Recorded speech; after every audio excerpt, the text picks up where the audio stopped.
following is a production of DallasCowboys.com and the Dallas Cowboys Football Club. How about them Cowboys? Yeah, go Cowboys! Let's go, baby! Are you ready for a break? Yes. Are you ready for a break? Absolutely. Ready for a break? Yeah, and so much for that. It's time for The Break on DallasCowboys.com We were on the break! with Nick Eatman, David Hellman, Ambar Garcia, and Derek Eagleton. It is Tuesday, November 2nd, 2021, season 17, episode number 52. Welcome to the latest edition of The Break. Live from the SWBC Mortgage Studios at the Star. Nick, this has become, this thing has taken on a whole life of its own. I swear this weekend, I probably ran into 2 or 3 people in the hotel alone that asked me, what number show are we on? So I think fans are kind of digging this thing. I love how it took 17 years for you to figure out a gimmick to get anyone but you to care about this. And now we're there, and people care. And so you Nick, cared so much you didn't do it yesterday. well, you gave us one at the end, Alshimon Singleton, That's right. which is awesome. No, keep people on their toes. Make them 52. wait. Make them wait through the 52. whole show. You got a 52? Yeah, usually it's like there's a right answer and then there's my answer. Yeah. I think it's the same. I think Dexter Coakley. There we 52. go. 52. Oh, Dexter Coakley. He was a good player, man. Dave, what's your 52? I think Connor's the only 52 I've ever covered. I Justin think. Durant. Oh, my guy. Ah.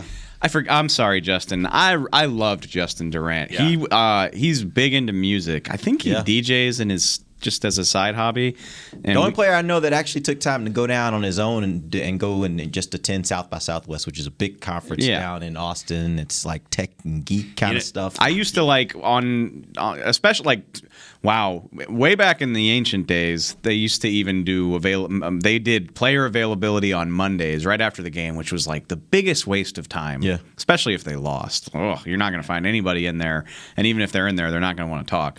But me and Durant I would ask him for music recommendations on Mondays. Just be like, what are you listening to right now? And it was always good. You know what I wish he would have done? What?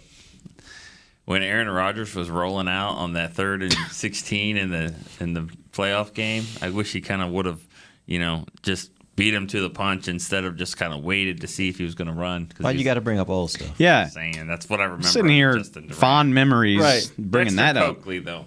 Dexter You know what Coakley. Dexter Coakley did? I'll kind of full circle. His not his rookie year, but his 3rd year, he made big plays in the games where people were watching, like Thanksgiving. Wasn't that Miami Dolphins? Miami Dolphins. There we go. 2 picks My for memory worked. 2 picks, 1 for a touchdown. Ends up going to the Pro Bowl. So when you do it on the big stage, guys like Micah Parsons having his best game on big stage like that, Helps. it could help. Al Johnson is my 52. Al Al Johnson, center, 52. right? Yep, center. 52. Wisconsin. Yeah. And just so his relatives don't email me, Dave Edwards was a really good linebacker back in the 70s. He really was. Sounds like you've gotten had some that, emails in the yeah. past from Yeah. that family. But going back to what I was saying about that with Pro Bowl and stuff, this team could have 10 Pro Bowlers. Yeah.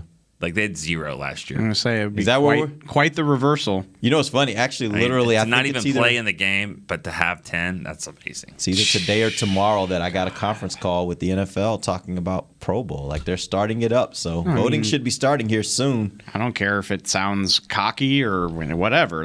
It's the Dallas Cowboys. They're the most visible team in the league. If they're good, they're going to have. Oh, yeah. They're probably going to have more than they deserve, if we're being honest. That's exactly right. but- Every time it's happened like that, every time they've had a really good team, they have a ton of people at the Pro Bowl. But I count 9 that are probably deserving right now, and that's kind of looking. Okay, at throw them out there. Dak, Zeke, Dalton Schultz. Okay. I'm just looking at the The question NFC becomes who numbers. else? Yeah, who Yeah, else? Zach. But not It him, is yeah. Zach, Tyron. We'll Nick. talk about that. If you're an offensive lineman, once you've been to 2, Yeah. it's You just got a a shot, snowball. Yeah. And then I think Gregory. Yep. Yeah. Micah. Yep. Maybe Diggs. Kidding. Diggs is already Diggs there. is in. Diggs is in. How many is that? 8? That's 8. Right, yeah. I thought I had a good 9. Receivers are tough because there's so many receivers that are getting catches and all that. Those And guys in getting the Rams 1,000 get yards, all like, those, yeah. those Rams receivers they're gonna sit there with almost 100 and But Cup's one of already them's in. getting there, I think. I think one of them ends up there. If Lamb, not more. Lamb and CD. Lamb or CD, yeah. Y'all I'm sorry, just said Cooper. both of his names. Yeah, sorry. Cooper. Sorry. Yeah, Cooper. Yeah. Cooper. Jeez, yeah. I think Amari Cooper deserves it. He deserves it. Yeah, he's so that gives you 9. They give you and then Amari's we'll see what a safety does something. You did say Dak, right?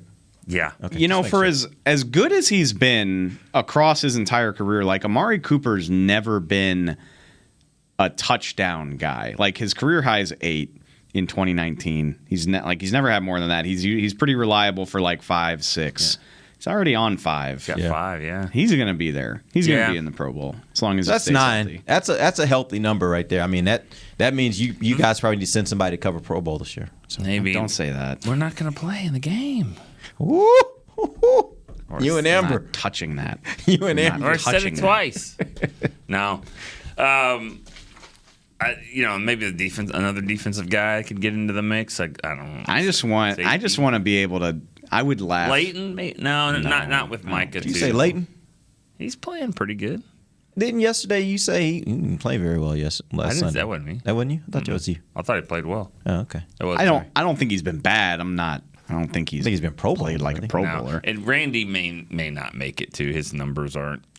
I mean, depends what numbers you're looking at. I'm looking at 5 sacks at the less than halfway point in the season. And certainly if you look at pressures and stuff like that, he's right up there. And I would say it like this. Once again, if you're talking about fan voting, fans are going to be like, man, he's balling. Yeah, he is. So I think Gregory gets in. We need to have another. I need Tony to get into the end zone a couple more times. I would laugh my ass off if the backup running back made a Pro Bowl case. That would be awesome, wouldn't it? I don't think it's going to happen, but it would be funny. All right. I did want to talk about some injuries. It's usually we wait and talk about injuries on Wednesday, but there's so many right now, and I want to talk about kind of where they are, and I want to talk about how the Cowboys are going to manage these different injuries. Let's start first with obviously the injury that lingered from last week, Dak and his calf. What did Mike McCarthy have to say yesterday about where Dak is at this point? He said that Wednesday's going to be a little different practice, so he may be limited some Wednesday. They're hoping by Thursday he'll be full go. And then Jerry said this morning on the radio that he can't really. What did he say exactly? He expects him to play. He says I can't see a scenario. Maybe he said like every expectation that he'll go on Thursday, and they're very optimistic. Now here's where I need you guys to give me your expert opinion on covering this team. 2 weeks ago at the bye, there was also that kind of talk where, I can't see a reason why he wouldn't be all good by the time we get back from the bye. Thank God we got the bye. We have that week to rest. He should be good after that. Even Dak was kind of like, yeah, we're good. We're good here.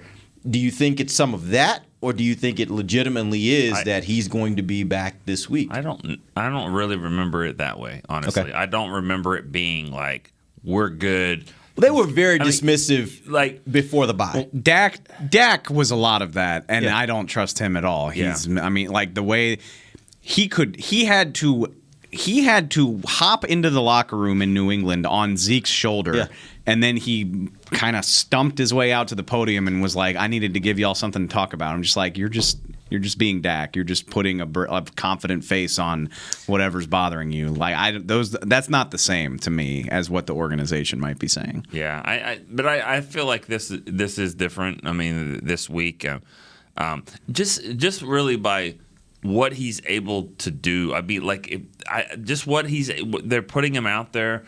And as far as like working out and jogging a little bit, I just feel like if he was that far away, they probably wouldn't even mess with it right now. I don't think he was that close to playing. I think with Xavier Woods saying man, we thought he was going to play. Mike McCarthy won the week. I mean, we'd say all this stuff about managing the game and stuff, which I thought he did a pretty good job in managing that game in a couple of ways. But they managed the week. The whole Cowboys managed that, and it worked. It worked pretty well. It's interesting. I've always thought this too, and a lot of people outside the organization talk about how having an owner that's as visible and talks as much as Jerry does can be a detriment. I actually think in a lot of instances it creates so much confusion on what really is happening outside of the building. Like the media is like, well, Jerry's saying this, and the coach is saying this, and the player is saying this. I actually think it creates clouds of, man, who knows what's going on? And the only people that really know are the people that's on the football side of this building. I don't know if that was always true, though. Like, I do feel like there was always this tone of like, And Jerry did it earlier this year. I think it was about Terrence Steele starting maybe or something. But Yeah, like that's what it was. he gave it away on Tuesday and everybody was all upset about it. But during the Garrett era, it felt like Jerry kind of gave it away a lot more often. Whereas like Jerry came out on Friday and was like, we're feeling great about Dak. We're feeling super optimistic. And everybody was like, okay, but like that didn't really change the narrative. You know what I mean? Yeah. And you're right. Like I talk to people who don't live in this, and I'm not talking about like Cowboy fans or anything. Like, I've got writer friends and stuff like that. People, I've got friends that cover the Vikings and other teams, and they're like, well, I saw where Jerry said this, and I'm like, yeah, but there's like 18 other layers to this that I don't blame you for not noticing, but that's not the whole story. It can get really convoluted. So what you're asking is, are they trying this again? Yeah. Are we going down this road again? Yeah. Are we going to try to dupe the Broncos to thinking that? I will tell you this, and I don't know if you guys heard Jerry this morning on the radio. Mm-hmm. He talked about this, and they asked him, like, is there something to being able to hide what you're going to do? And Jerry said, absolutely. He was like, it's probably one of the most important things you can do, just because, as we've all heard, kind of being around this, every guy in that locker room is watching tape on whoever he's going against, his matchup, his guy that he has to be aware of.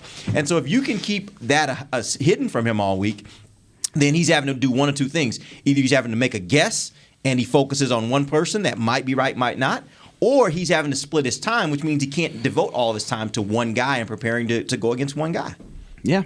That's gamesmanship 101, right? Which, I'd kind of chuckle at Xavier Woods. Like, really? Like, you prepared all week for Dak, and then Cooper Rush just threw you Oh, my God, I don't know what to do. It's this Cooper Rush guy. Threw me for a loop, that Cooper Rush, who had never played until Sunday. Yeah. Xavier Woods. As though you had film to watch on him anyway. And also, and Xavier Woods, like, had the game of his life, by the way. I just was shaking my head the whole time. I'm just like, well, it's not happening for you. I really thought, well, if he's getting interceptions and making plays for his team, then it's not going to be your night. Now, he didn't have the best game though, too. Like you look at the stat line, that's good, but I mean, he was doing For a lot. him, that was a lot really of good game. chasing there. Yeah. But I mean, he had some plays in the secondary too, where that's kind of. But that's what I'm saying. For his game, that was a really good game. Yeah, he's not going to be like he's not. Harrison Smith. I mean, he didn't have that great of a game. I mean, I led him in tackles, but he had some moments. Honestly, really nice submission hold on CD. There. Yeah, I mean that's good. I mean he's the UFC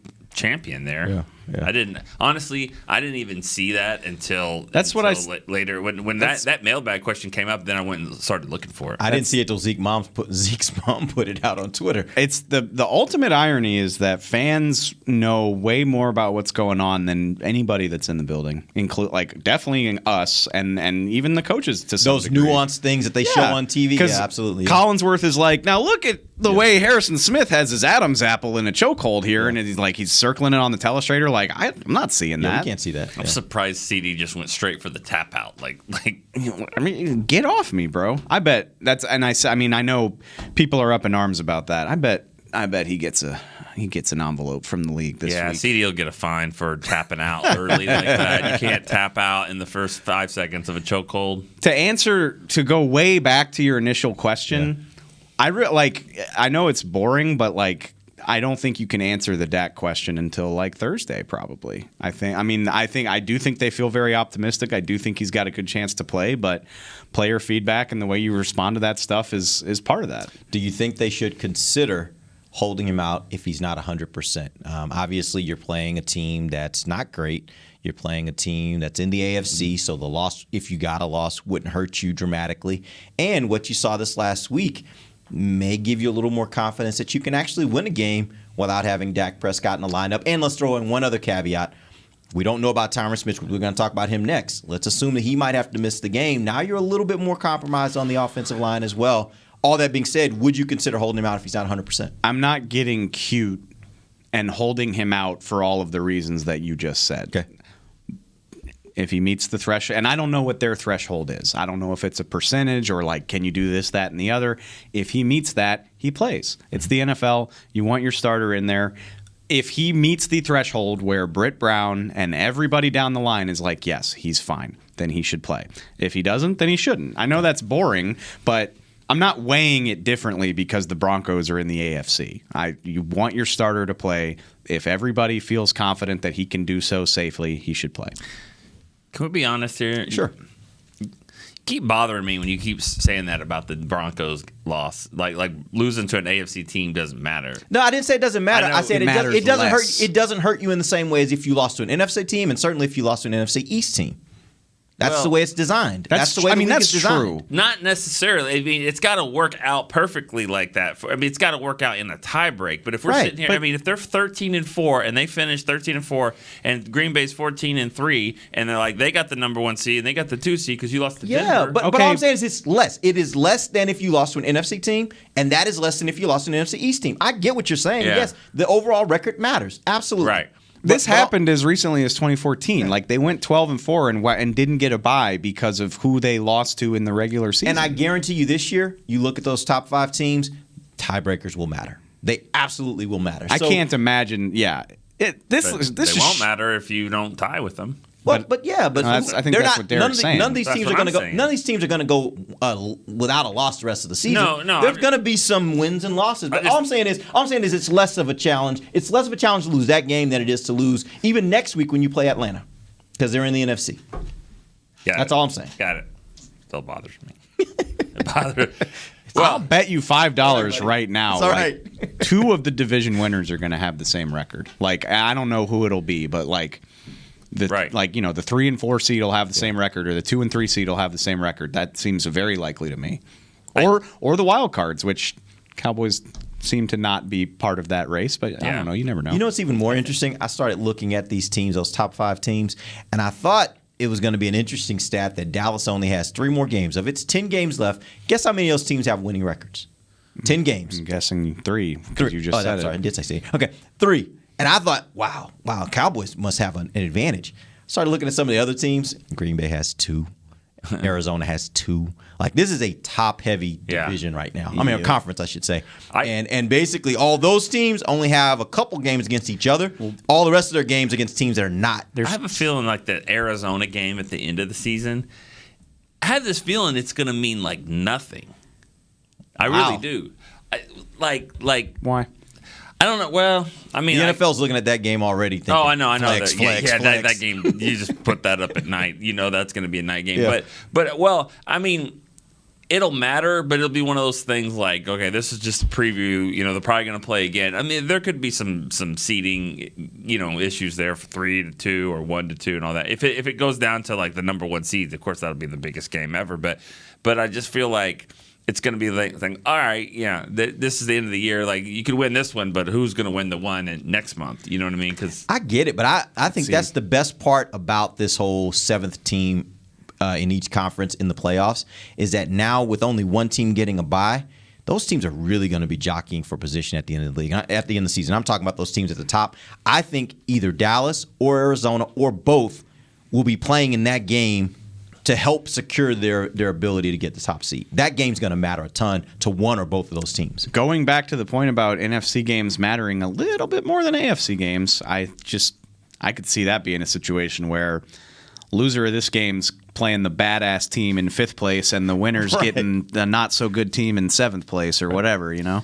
It matters. But They like all matter. Orleans, Minnesota, maybe could get. What are you talking about, wild cards? I'm talking about in that 6-7, the difference between 5 and then Seattle, 6-7. I think when they get Russ back, depending on where they are, they might be able to make a little Seattle, run. yeah. I hate to.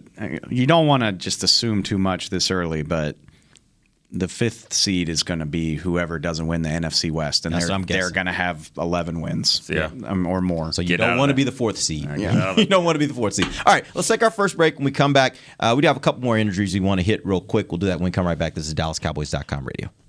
Before there was a draft, you could size up a cowboy by 3 simple factors: the crease in his hat, the bend of his brim, and his unbending attitude. A man Stetson didn't just protect him from what life threw at him, it projected a rugged, unstoppable spirit.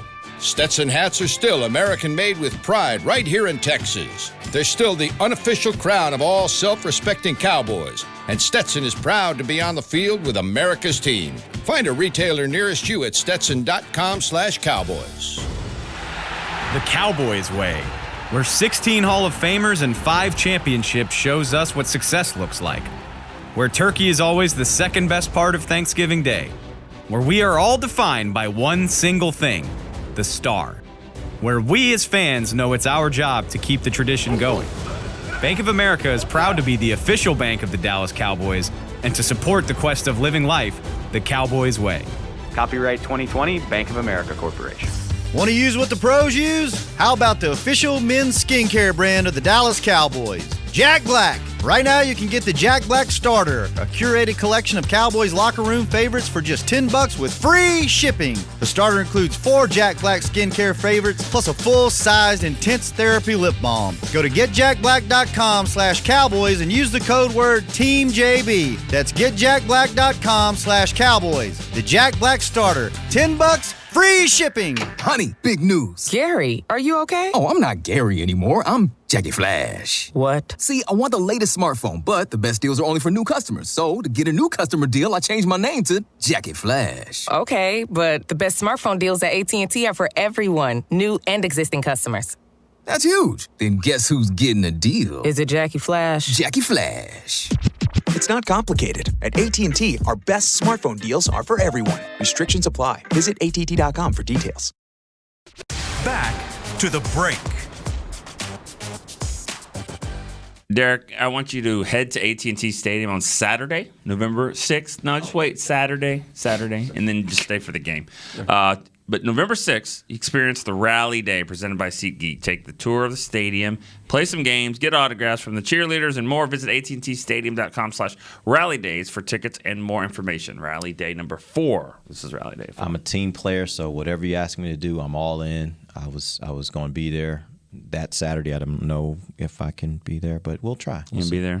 You can be there Sunday, November 7th when they take on the Denver Broncos, a team they have not beaten since 1995.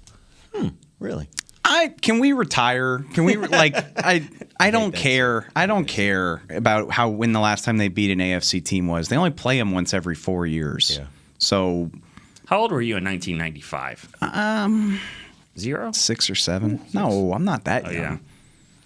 I grew up in New Orleans. The Saints were garbage, and my whole life until high school when Breeze got there, I loved when they got Terrell Davis and were doing their thing. I loved the Broncos, just like every other 6-year-old bandwagon fan.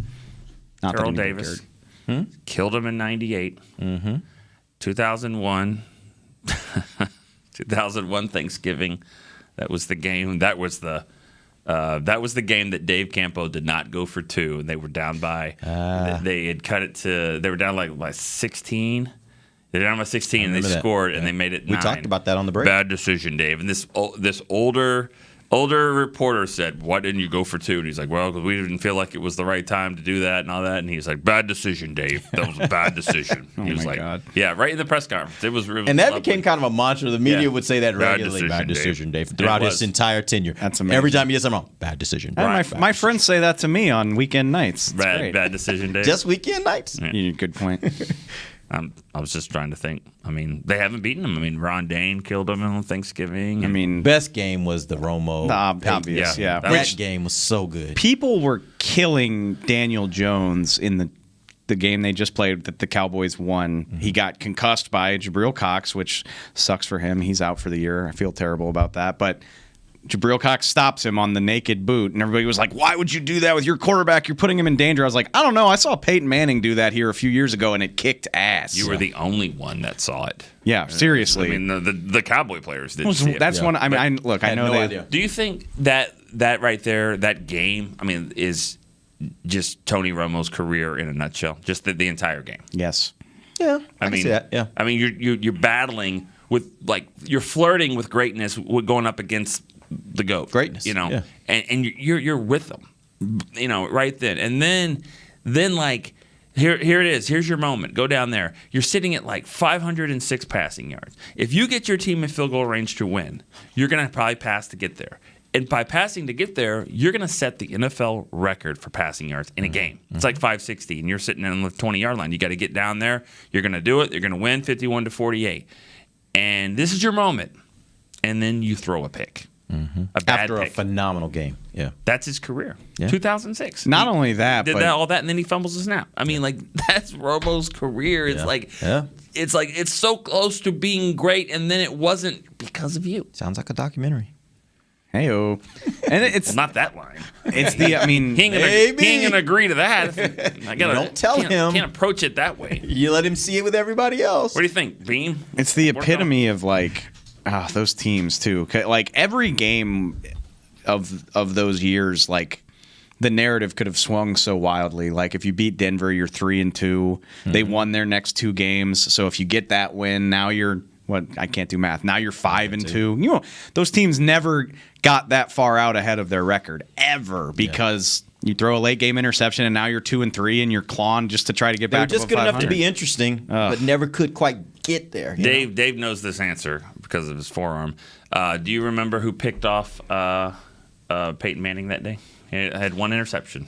The answer's sitting there for you. He gave it away because it's like one of 3 interceptions of his entire career. Mo Claiborne. Was that Mo? Yeah, he picked off. Yeah, he picked off Peyton that day. He only had 3 in his career. No, but I was about to say it was. He probably had more than that with the Jets. I guarantee you. I saw him the other day. Diggs has more this year than he had in his. I saw career. Claiborne. He was at Danny's. No, they're very good They're friends. very good friends. Yeah. Yeah, skinny Mo. Skinny Mo, is that what he is now? Hey, like I've said 1,000 times, you've heard me say it. When players retire, they go one way or the other. Good point. And he went that other way. All right, let's get back to these injury conversations. Oh yeah, I love Tuesdays. There's no telling where it's going to go. Well, actually, people are getting an opportunity to there's a see big just one. kind of what happens when we're just kind of sitting around just talking, because that's exactly where it goes. It's all over the place. It's just random conversation. But let's talk about Tyron Smith. This ankle injury. I'm getting the impression, I'm seeing the look on your face, I'm getting the impression that this is something that's a little more than just he banged it and kind of day-to-day type thing. Well, I'm a Mavericks fan, so I don't like the word Spurs anyway. But kidding, because there's a lot of I'm going to fans say that are Spurs. careful. Kidding, haha, Spurs. Sorry, Sinise. Yeah, no, but a bone spur that's what was revealed today, and that's an injury that if it requires surgery, then obviously that's going to take some time. But it's a pain injury, right? It's a pain injury. Yeah.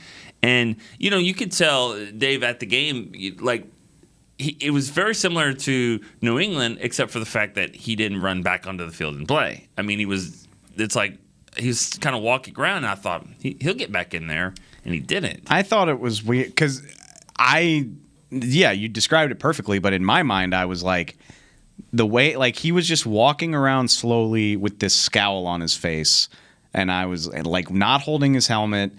When the offense was on the field, he'd be way down by the defense, just kind of pacing around, looking pissed off. And when the offense was on the bench, he'd be standing there letting the starters sit. I was like, he doesn't look like he's coming back. But and what I thought made that weird was why don't you get out of the 30 pounds of equipment you have to wear if you're not going to come back? But I don't know. Maybe that's just a personal decision. No, I'll deal with that later. But it was curious to me. So were you guys shocked in that game when he was out that the Cowboys didn't decide to use Lyle Collins at tackle, at one of the 2 tackle positions? No. And I talked about this morning. It's just, I get it. I think he could do it. He hasn't played. He was an amazing left tackle at LSU. That was 2014. Romo was leading them to the playoffs the last time Lyle played left tackle. That's a long time. He didn't rep it in practice. Ty Nseki's been repping it since he's gotten back from his injury. He played it all through training camp. I think that makes sense. Not just throwing a guy out there and asking him to do something he hasn't done in almost a decade. I'll take that one step further. Knowing that this was something that went back to the New England game with Tyron, did the Cowboys waste a week last week by having Lyle working at guard versus having well, that was actually a good idea. But instead of having him working at tackle, knowing that Tyron may be a little gimpy. I don't know. That feels like a level of second guessing where I'm just you have Nseki. You probably want to give a guy who's been out for 5 weeks a very specific regimen and not just asking him to do everything at once. I think he should practice at left tackle this week. Yeah, I absolutely think he should. You think left? You don't think Yes. put Steele at left. You think put him at left. Here's my issue with that, and I said this on the mailbag. That sounds good to put Terrence Steele on the left side. He's a little bit well. He's more left tackle is typically more your more agile player, and he's typically. What worries me is Connor Williams and Terrence Steele together Bad that idea. side. Because if I'm a defensive coordinator and I've got a Randy Gregory type that's like just finding a spot where I can rush, I'm like, oh, let's go over here. I think you're going to just stay there the whole game. I'm overloading that side regularly in that game if I'm a defensive coordinator. Not only that, I think I'm sorry, real quick. I think Zach Martin helps Terrence Steele. We talked about that. Exactly. I think he helps him on that right exactly side. right. Yeah. Terrence, he's such a cool success story. The Cowboys deserve credit for believing in him when nobody else did, all that good stuff. He's still a really young player. He played left tackle in training camp, but all of his work since the season started has been at right. I just don't think he's at the level where you want to be flopping him around just like, oh, well, you're hurt over here, move. Like, no. Keep him where he's been good. Keep him where he's got a Hall of Famer helping him. Don't mess with a good thing. And I said this on the radio this morning, just if Tyron can't go, which seems like a reasonable guess, just let Nsekhe and Lyle battle that thing out all week. I mean, if Nsekhe gets the nod, whatever. Just let them rep it out and see what looks best. I like everything you're saying there, except for the part about at some point, I don't know how this is all going to shake out, and maybe it never will. Maybe it's always going to be like this. But, at some point, you're going to need Terrence Steele, I think, to be the swing tackle. So, like you said, don't move him back and forth. But if I want a young guy to be a swing tackle, I mean, then he needs to be. But that's the work I want to give him in training camp and the offseason, because that's about getting used to the idea that now your footwork on the right side has to change on the left side. Yeah. I don't want to do that in midseason. Like they said, he's playing pretty good right now. I don't want to mess with Sounds that. like he kind of did, though. He was at left tackle. Now he's at right. But making that change in the middle of the season might be a little bit more. I think I'd rather. Also, McCarthy's not going to give anything away, but you can find his likely answer in the context clues of what he says. And he loves him some continuity. He is obsessed. He brings it up a lot. The correlation between the combined starts of your offensive line, how many starts are you getting out of your 5? How many times have they played together? I haven't done the numbers myself, but he insists that the correlation between that and success is remarkable. So I think in a best case scenario, Mike McCarthy probably wants to keep as many people as possible where they are. Yeah, and Jerry said it on the radio today too. He said you don't want to move 2; you'd rather just move 1 than to move 2. So do we have an answer on this? Yes. I mean, I think so. Lyle can do it and hasn't done it in a long time. Ty Nsekhe's been doing it. Let him just get out there on Wednesday and Thursday and see what looks better. So when somebody calls this afternoon from the trade deadline and says, looks like you got a few tackles over there, you just kind of hang up on them? Or I politely say kick rocks. I wouldn't even say it politely. I'd be like, nah, I'm good. We'll give you a 5th for Nsekhe. No, go not away. right now. Not right now. Leave me alone. 5th for Nsekhe? What's more, like, we're sitting here talking about Tyron Smith not being available again. It sucks. It's not his neck. I just want to throw that out there. It's not his neck, but it is what it is. Tyron Smith is not. I don't want to say he's not reliable because he's such a tough player, but like you cannot count on him to be in the lineup. That is what it is. So why am I trying to get rid of people who can help me weather that problem? I'm with you. I'm not arguing with you. I'm just you're 6-1 in my opinion from the standpoint of how you look at this trade deadline. You're 6-1.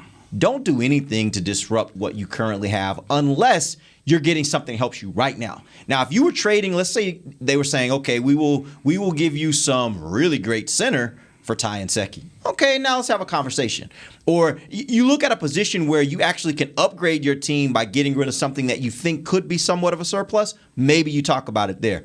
But I'm not willing to give up any assets right now for what can be a draft pick down the road. That doesn't help me right now. I'm a 6-1 team. I'm trying to win right now. Right, and not to get cute, but I mean the goal here obviously is to play 13 more games. Yeah. You got 10, and then you want to play 3 more. And this team looks like somebody that as good as any other team in the league has a chance to play 13 more games. And so I said this on the radio too when they called. They were talking about yesterday. Would you do what would you give Tony Pollard? Would you trade Tony Pollard to somebody? They asked me that today too. I laughed in their face. Right. Called them stupid. Once again, you have to be polite about it. Would you do a first-round pick for Tony Pollard? Oh, come on. That's what I said. I said it's got to be a first-round pick. Now, I said it starts at a 2. Like, I would probably. I said no to the 2. Well, not just. I said it starts with a 2, not just a 2. But I need the 2, and then maybe another 2 or a 3, whatever. You could make me an offer that I wouldn't be able to say no to, but who's giving all that up for Tony Pollard? Right. I mean, not even the Titans already played their card. They went and signed Adrian Peterson. Why would they give up a first-round pick on top of? I mean, if you called and offered me a first, that would be hard to say no to. Yeah, unless it's one of, especially if any guy that's a backup type player that you're going to offer me a 1, then I'm definitely going to listen no matter what. But yeah, that's the point. They're not going to do that. So it's not feasible that you're going to get rid of any of these guys. The thing that pisses me off about Pollard more than any is like they play the most physical position in the game. Zeke's been very durable over his career, but like he's one horse collar away from being gone, and they got nothing behind him if Tony Pollard's not on this team. Like they have the best duo in the league right now, but if you get rid of that depth, like Rico Dowdle's not here. Corey Clement.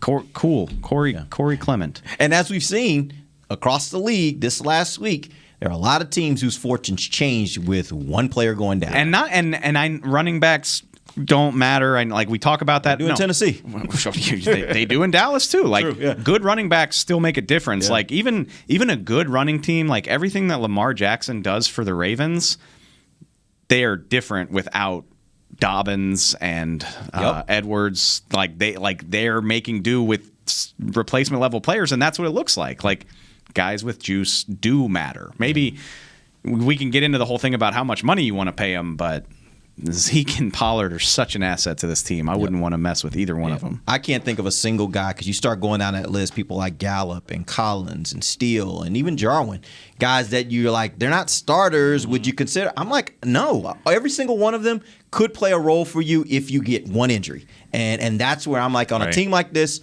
it's not worth it. Especially look at the safety position. It's a good example. At one point, they're sitting there like a few weeks ago, like got all these guys coming, that are banged up, and they got all these guys, but like, what are you going to do at safety? But they kind of just work themselves out. Donovan Wilson comes in, and I mean, he played a pretty good game the other day as well. KZ. It's ironic. I agree with you. That's two positions. Why would the Cowboys be trying to get rid of players right now? Again, they're trying to go far, but safety and defensive end are two positions where I would listen to that phone call. Like, I don't know who's beating down your door for Dorrance Armstrong or Malik Hooker, but if somebody called about those guys, it's so weird to say that they have the depth at safety where they could do it, but they could. I'm not saying that they should. I just wouldn't. Yeah, No. I just wouldn't. You're right. You listen, but I just feel like we all know the NFL and we know how dangerous a sport it is from the standpoint of injuries and playing through injury and that kind of stuff.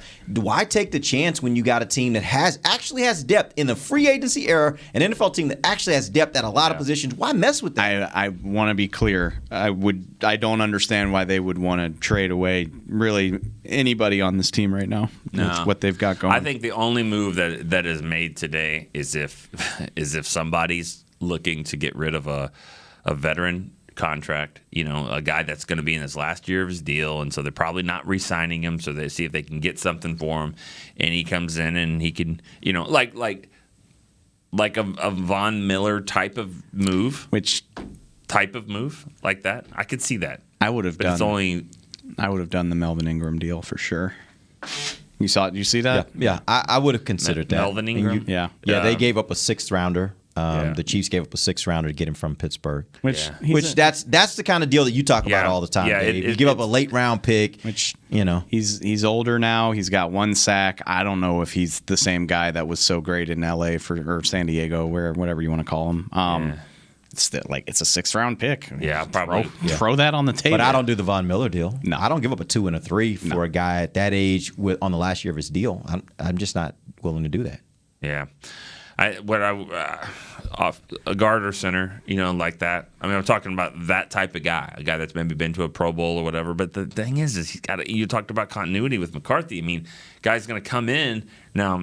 If you get a veteran like that, obviously he should be able to mesh quickly. But I don't know. And then a corner, I could see that maybe, but just for your depth, but.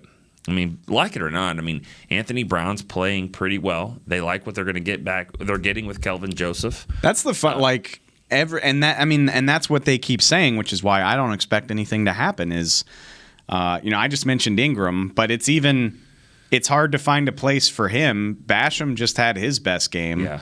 Armstrong's back. Tank is on the horizon. Randy's obviously killing it. You could make it work if they had done that deal, but they got bodies there. Kelvin Joseph all of a sudden gives you a fourth corner that you hope can kind of mix in and maybe get some additional playing time. So even the positions of need, they're getting guys back that can help them with that. Yeah. Not center, obviously. It would have to be a guy, and it wouldn't be like Amari Cooper, but it would have to be somebody. You make a trade, it's somebody okay, they're not going to re-sign him, but we probably will. Yeah. We are going to re-sign this guy. We see him in the future, and where's a spot where you would do that? I mean, they like Biotish. I'm just at center. Yeah. They like him, and at guard, maybe they don't. Maybe. I don't know. Connor Williams is probably not coming back. I'm guessing, and so that's the position where if you're looking at a position, everything lines up to where. But if you had the right opportunity, maybe it makes sense. If I'm another team in the league, when he goes to free agency, I would probably look at him at center or tackle. I just don't think he's the guard. I think he's a center or a tackle. He's got athleticism. He's just the strength is just that's where the problem is that's where he gets those holds. Is he gets with somebody that just a little bit. I think he could be a tackle, honestly, or maybe even a center. All right, we're going to take our final break. When we come back, we got a couple more injuries we want to hit real quick before we end the show. We'll do that when we come right back. This is DallasCowboys.com radio. Hi, I'm Clint Tillison with... And I'm Jay Novacek, and we're both with... United Ag and Turf, the official tractor provider of the Dallas Cowboys. So, if you need a tractor to bale some hay, a mower to cut some grass, or a gator to get some chores done... Get a John Deere at United Ag and Turf. And then, let's get to work. Hey, Jay, that's my line. Well, not today. Get to work with a John Deere tractor package that's just right for you and your budget. Visit UnitedAgAndTurf.com. Honey, big news. Gary, are you okay? Oh, I'm not Gary anymore. I'm Jackie Flash. What? See, I want the latest smartphone, but the best deals are only for new customers. So, to get a new customer deal, I changed my name to Jackie Flash. Okay, but the best smartphone deals at AT&T are for everyone, new and existing customers. That's huge. Then guess who's getting a deal? Is it Jackie Flash? Jackie Flash. It's not complicated. At AT&T, our best smartphone deals are for everyone. Restrictions apply. Visit att.com for details. New Dr. Pepper Zero Sugar. You deserve it. I do deserve that. You deserve decadent flavor without sugar. And a day at the beach without sand getting everywhere.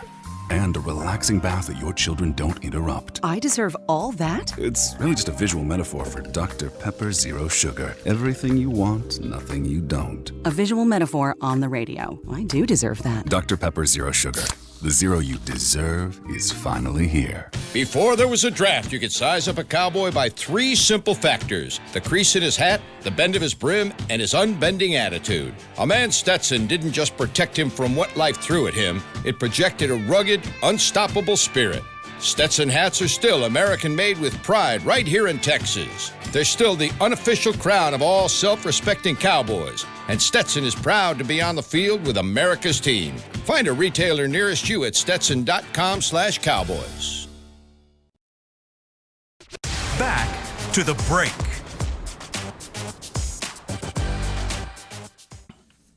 Be the first to receive new offers, event info, and more when you sign up to receive text messages from the team. Text Cowboys to NFLDAL, that's 635-325, to receive 10% off your next Pro Shop order. Welcome back. Final segment of the break, live from the SWBC Mortgage Studios at the Star. Give me an update on Trayvon Diggs. He also had an ankle, I think it is. Where is he as far as the status of his ability to play this week? I'm fine. That's what he said. That's what he said. Like, I'm fine. He did. I did notice after he finished interviewing with you after the game, me and Clarence Hill were standing outside. A couple other media people came out of the press conference, and we were watching him. And he turned and he walked away. Didn't seem to have a limp, no boot, nothing like that. So the assumption was, well, maybe he's all right, but obviously you never know. Actually went back and watched the play, and I'm sure the fans have as well. It was like the third to last play of the game, and he did a nice job. Him and somebody else made a tackle right on the sideline there to keep it going, and he got just kicked. It wasn't like a caught underneath. Yeah. It was like somebody like kicked his ankle. He said just like shooting pain. He limped off, but that it was more like a bruise. It's fine. But I will say this was funny. I was on the sideline, and I looked over, and it was a big play because the Vikings were trying to get out of bounds, and the Cowboys got him right before.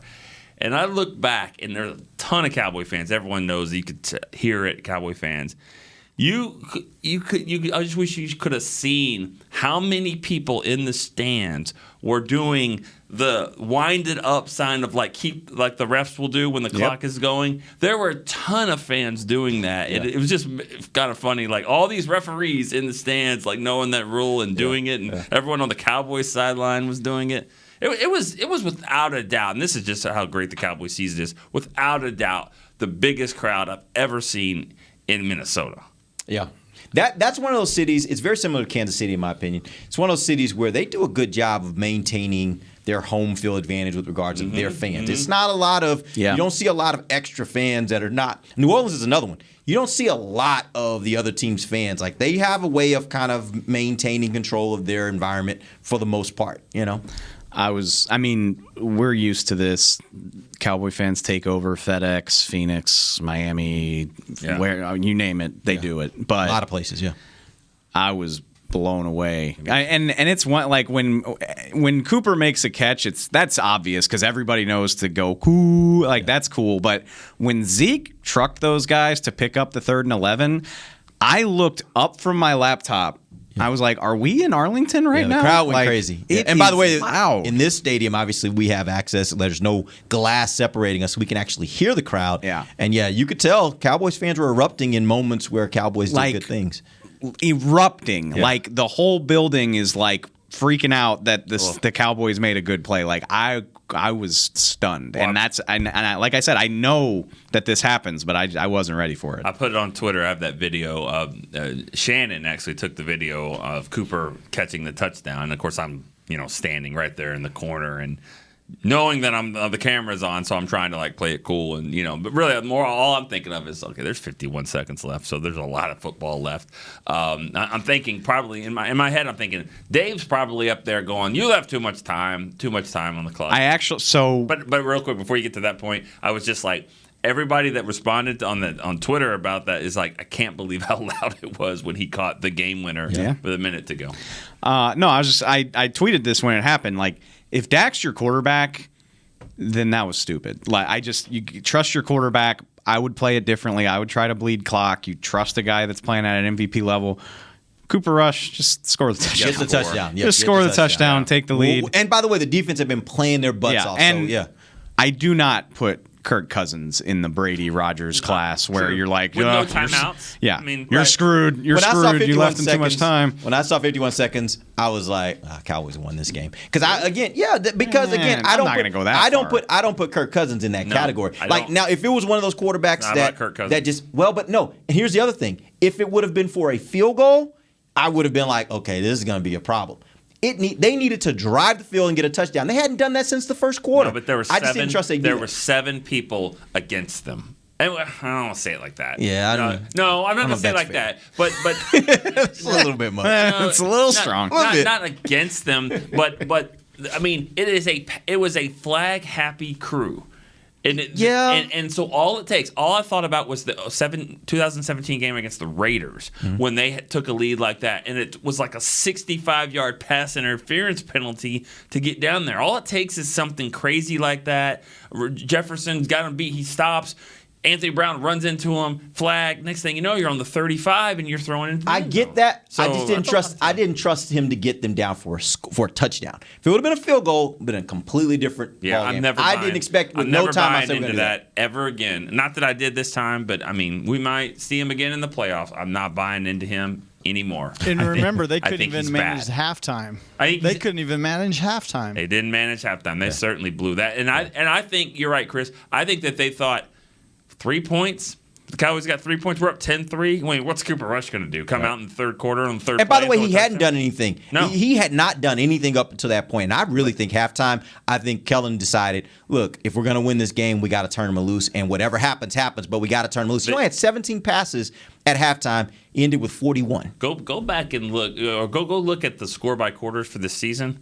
It's, Cowboys had pretty much lead in just about every quarter. It's third quarter, they kick people's ass in the third quarter. That's a credit to Kellen Moore. It's a credit to Dan Quinn.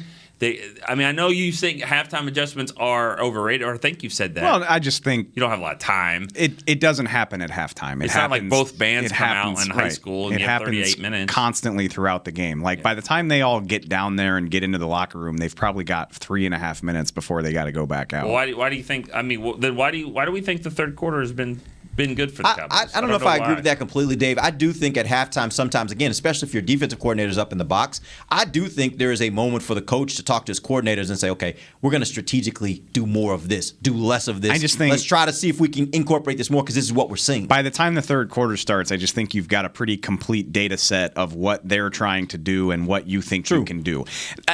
Yes, it matters. Of course it matters. All I'm saying is there's not just this grand scene from a movie where McCarthy comes onto the whiteboard in the locker room. He's like, all right, listen up. They've been doing this, and we're going to do that, and we're going to go out, and we're going to kick. Like, that doesn't happen. I would love to see it, though. That doesn't happen.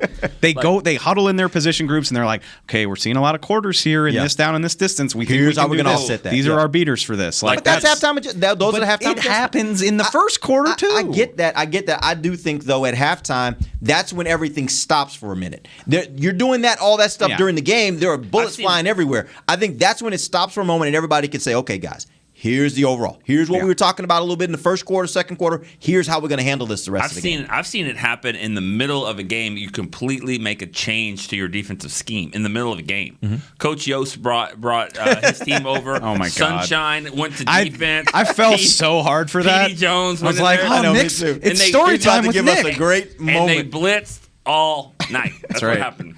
Oh, my God. Sorry. You Wait. fell for that? I fell for that hook, line, and sinker. No, I was going to make – oh, no, it's funny you brought that up. I wound up next to a family of Vikings fans. I guess, maybe they're from up there or whatever, but they were flying back here with me. So I was on the airport shuttle with them, and this grumpy Vikings fan was like, we're like the highest scoring offense in the NFL in the first quarter.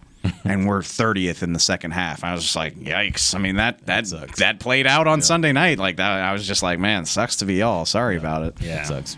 All right. We appreciate you guys joining us. We'll be back tomorrow. We're going to start getting into this next game, Cowboys versus Broncos. They will be without Von Miller, so that makes it a little easier.